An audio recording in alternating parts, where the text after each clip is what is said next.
প্রিয় দেশবাসী,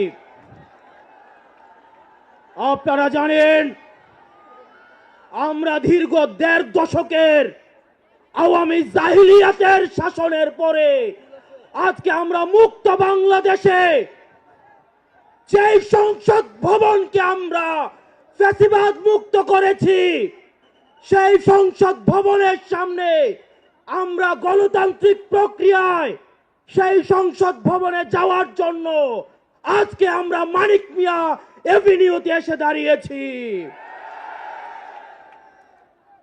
প্রিয় দেশবাসী, আপনারা জানেন দীর্ঘ ১.৫ দশকের বেশি সময় ধরে আমাদের দেশে ছিল বিচারহীনতার সংস্কৃতি। লগি বৈঠা থেকে শুরু করে ২০০৯ সালে আমাদের দেশের যারা ডিফেন্স অফ ফার্স্ট লাইন বিডিআরদেরকে আপনারা দেখেছেন কিভাবে ভারতীয় আগ্রাসনের মধ্য দিয়ে হত্যা করা হয়েছে। প্রিয় দেশবাসী, আপনারা দেখেছেন এই স্পষ্ট বিডিআর হত্যাকাণ্ডকে বিডিআর বিদ্রোহ হিসাবে চালানো হয়েছে।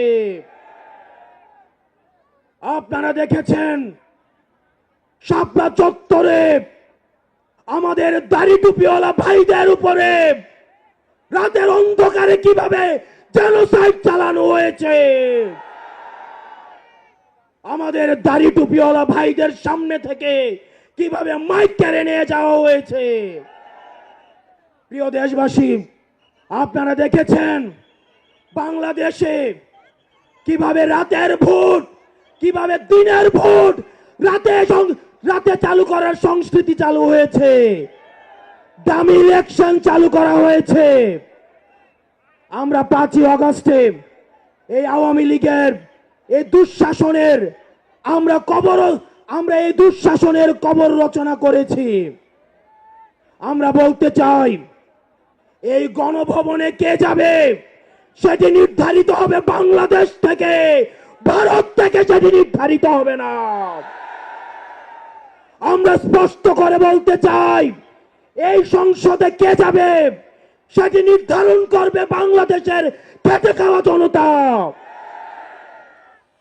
এই সংসদের মসনদে কে বসবে সেটি নির্ধারণ করবে এই ভূখণ্ডের মধ্যে যারা রয়েছে সেই ভূখণ্ডের মানুষ।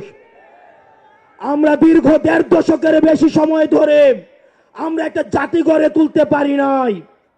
বিভাজনের রাজনীতি আমাদের মধ্যে ইচ্ছাকৃতভাবে জিয়ে রাখা হয়েছে। আমরা স্টেট ডেভেলপ করতে পারি নাই, আমরা নেশন ডেভেলপ করতে পারি নাই। আমাদের প্রতিষ্ঠানগুলো ভেঙে গিয়েছে, আমরা সুশাসন নিশ্চিত করতে পারি নাই। আমরা ফাংশনাল ব্যুরোক্রেসি নিশ্চিত করতে পারি নাই। আমরা স্বাধীন পুলিশ নিশ্চিত করতে পারি নাই, স্বাধীন বিচার বিভাগ নিশ্চিত করতে পারি নাই।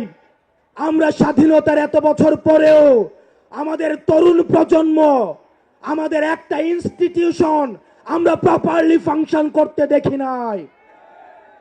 আমরা আপনাদের কাছে কমিটমেন্ট দিতে চাই, এই তরুণ প্রজন্ম আমরা ইনস্টিটিউশন গুলাকে প্রপারলি ফাংশনাল করব। আমরা আপনাদেরকে কমিটমেন্ট দিতে চাই এই বিভাজনের রাজনীতির ঊর্ধ্বে উঠে আমরা একতার রাজনীতি বাংলাদেশে চালু করব। আমরা স্টেট ডেভেলপ করব। আমরা এই ভূখণ্ডের অধিকার আমরা আদায় করতে পারি নাই। আমাদেরকে মাথায় রাখতে হবে বিদেশের সাথে আমাদের বন্ধুত্বপূর্ণ সম্পর্ক থাকবে, কিন্তু কোনো প্রেসক্রিপশনের সম্পর্ক থাকবে না। আমরা স্পষ্ট ভাষায় বলতে চাই, আমাদের যখন একটা ছেলে রাস্তায় রক্ত দেওয়া শিখে গিয়েছে, আমাদেরকে কেউ রক্ত দেওয়া থেকে দমায় রাখতে পারবে না। সুতরাং আমরা স্পষ্ট ভাষায় বলতে চাই, আমাদের প্রবীণ রাজনীতিবিদ যারা রয়েছে তাদের অভিজ্ঞতা এবং তরুণদের তেজদীপ্ত এবং অকুত ভয় যে নেচার রয়েছে সেটার মিথস্ক্রিয়ায় আমরা পরবর্তী বাংলাদেশ বিনির্মাণ করব। আমরা যতদিন না পর্যন্ত আমরা নিশ্চিত করতে চাই এদেশ থেকে পরিবারতন্ত্র, এ দেশটাকে কবরস্থ হয়েছে। এদেশে কামারের ছেলে প্রধানমন্ত্রী হবে, কুমারের ছেলে প্রধানমন্ত্রী হবে। এদেশে যোগ্যতার ভিত্তিতে এদেশে নেতৃত্ব উঠে আসবে। আমরা স্পষ্ট করতে চাই, আমরা একটা সুন্দর বাংলাদেশ গড়তে চাই, যে বাংলাদেশে আমাদের মধ্যে কোনো ধরনের ভেদাভেদ থাকবে না। আমাদের রাজনৈতিক পরমত সহিষ্ণুতা থাকবে, মত প্রকাশের স্বাধীনতা থাকবে, আমাদের দ্বিমত প্রকাশের স্বাধীনতা থাকবে। আমরা একটা সমৃদ্ধ বাংলাদেশ গঠন করার জন্য আমরা আপনাদের কাছে কমিটমেন্ট দিচ্ছি, আমরা প্রতিজ্ঞা করছি। এই প্রতিজ্ঞার সাথে কারা কারা একমত রয়েছেন?